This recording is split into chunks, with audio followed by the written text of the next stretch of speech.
You can have life-threatening anaphylaxis without having any signs of difficulty breathing. Most people, especially those with food allergies, can recognize the obvious signs of anaphylaxis, including hives, throat closing, swelling of the mouth, tongue, or uvula, but you can actually have anaphylaxis without some of these signs, and it can still be life-threatening. So this is what I want you to know.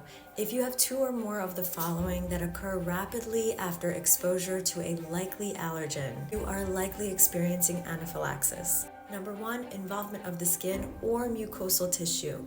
That's anything like generalized hives, itching, flushed face, swollen lips, swollen tongue, swollen uvula. All of that counts as one symptom. Number 2, and one of the most well-known symptoms, is respiratory compromise. So this is difficulty breathing, wheezing, a high-pitched sound when you're taking a deep breath in, otherwise known as stridor. These are all signs of respiratory compromise. Number 3, signs associated with reduced blood pressure. This could be anything from feeling lightheaded, confused, passing out, urinary incontinence. That's number 3.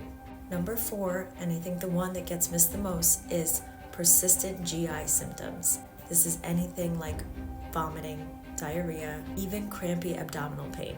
If you have any 2 of these 4 categories, meaning if you have hives and persistent vomiting after exposure to a likely allergen, you are likely having anaphylaxis, even though you may not be having any swelling or any respiratory compromise. This could very rapidly lead to anaphylactic shock and is life-threatening. So please remember, if you have severe food allergies or you know somebody with severe food allergies, always, always, always carry your EpiPen with you.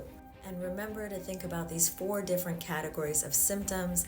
If you have any of the 2, you are likely experiencing anaphylaxis, even if you're not having any swelling or difficulty breathing. Call 911, use your EpiPen if you have it, and don't forget, orange to the thigh, blue to the sky.